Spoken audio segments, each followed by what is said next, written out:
Hello everyone and welcome back to our channel. My name is Malescu and I'm a Florida Bar Board certified attorney and owner of Malescu Law, a law firm based in Miami, Florida, specializing in business, corporate and US immigration. We can assist you with all your immigration needs regardless of where you are currently located or where you plan to go in the United States. Today we are going to speak about the H-1B Modernization Rule of 2025 and some key changes that this modernization rule brings to the H-1B visa program. But before we get started, please subscribe to our channel by clicking the bell button or the subscribe button. So effective January 17, 2025, the United States Department of Homeland Security has announced a rule that modernizes the H-1B visa program and brings some much needed changes to this H-1B visa program. For those of you who don't know, the H-1B visa is a visa program for the United States that US companies can use to hire foreign workers in specialty occupations, those occupations that require specialized knowledge and at least a bachelor's degree or its foreign equivalent in the specialty occupation. Now, the H-1B Modernization Rule of 2025 brings changes to the H-1B visa program, including streamlining the approval process, making it easier for those F-1 students to change status to the H-1B, and also some benefits for the H-1B workers. Now, this rule is effective as of January 17, 2025 and will apply to the H-1B visas that are subject to the selection process for fiscal year 2026 and will be part of the registration process that starts March 7, 2025 at 12 p.m. Eastern and ends on March 24, 2025 at 12 p.m. Eastern. So again, the H-1B Modernization Rule of 2025 will apply to the new season of H-1B visas, starting with the initial registration period, as this rule is effective as of January 17, 2025. Now, in this video, we are going to discuss the key changes that the H-1B Modernization Rule brings to the H-1B visa program. The H-1B Modernization Rule key changes are: 1. A revised definition of what qualifies as a specialty occupation. The new rule makes it clear that the job must match the academic degree, but gives more flexibility as to what degrees qualify for the position. 2. Clarification of normally requirement. The new rule clarifies that normal in the context of the specialty occupation means that a bachelor's degree is not always required. This allows and this gives US companies more flexibility to hire qualified employees with alternative educational backgrounds. 3. Flexibility in acceptable degrees. The new rule clarifies that an employer can accept a range of qualifying degree fields for a particular position, but the required fields must be related to the job duties.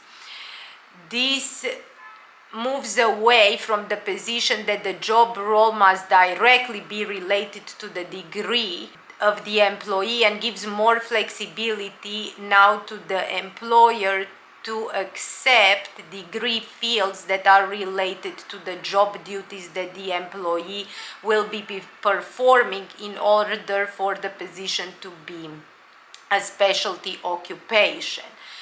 This new rule also takes into consideration the rise of fields such as the AI and the data science, and allows employers to have more flexibility in terms of what degree they accept for a particular position given the job duties.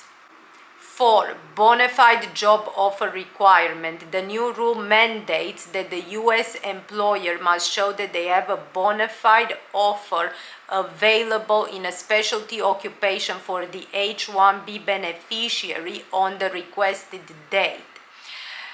The job offer must be real and must be bona fide, not just a possibility, and also employers do not need to show every detail of the work schedule. 5. Itinerary requirement eliminated.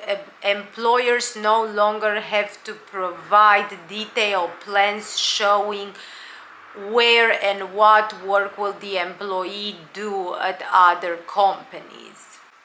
6. Enhanced enforcement powers. The Department of Homeland Security now has the authority to request contracts and any other documents necessary to verify the bona fides of the job offer. 7. Labor condition application consistency. The new rule ensures that the approved labor condition application accurately supports and reflects the information provided on the I-129 H-1B petition. 8. Definition of the United States employer. The new rule codifies the existing policy that the petitioner must be a U.S. employer with a job offer for the beneficiary to work within the United States. 9. Legal presence and service of process. The new rule now codifies that the petitioner, the U.S. employer, must have legal presence in the United States and be amenable of service of process within the United States.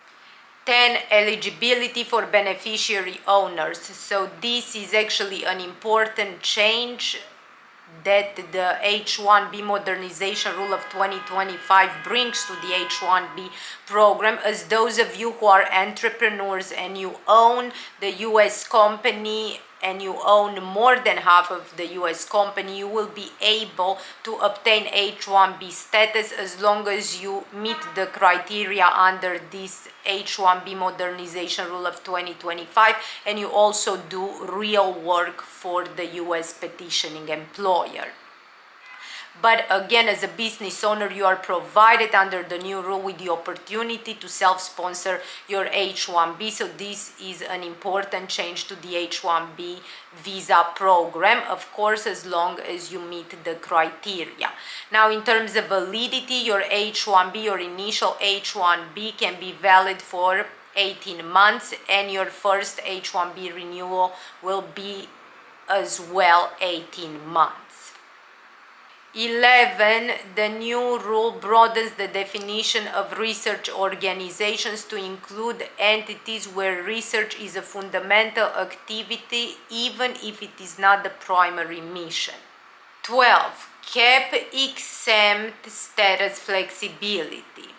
Under the new rule, you can qualify for cap exempt status even if you do not work directly for a cap exempt organization, as long as you spend more than 50% of your time supporting one.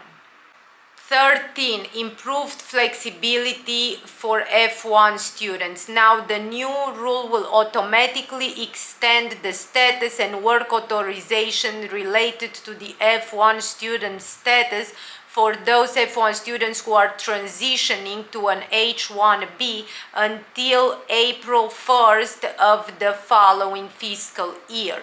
This automatic extension will give F-1 students the benefit of not having gaps in their employment authorization while waiting for their H-1Bs. Under the prior rule, the protections that were offered to the F-1 OPT students ended October 1st, leaving many students with gaps in employment authorization while waiting for their H-1B petitions to be approved. And this new rule addresses this by automatically extending the status and work authorization of the F-1 students until April 1st of the following fiscal year. And finally, 14, faster and easier H-1B approval process. Under the new rule, it is easier to change employers or jobs. Those of you who have H-1Bs and are looking to change your employer or your job, you can start working in the new position or for the new employer as soon as the H-1B transfer has been filed with the United States Citizenship and Immigration Services, and you do not need to wait until the petition has been approved in order for you to start working in the new position with the new employer. Also, for those of you who are filing for H-1B extensions under the new rule, the United States Citizenship and Immigration Services must give deference to prior approval, likely reducing the request for further evidence and denials. This is all for today. Thank you so much for watching. Please subscribe to our channel, and if you need to get in touch with us, you have our contact information in this video and below this video. We will see you soon. Bye.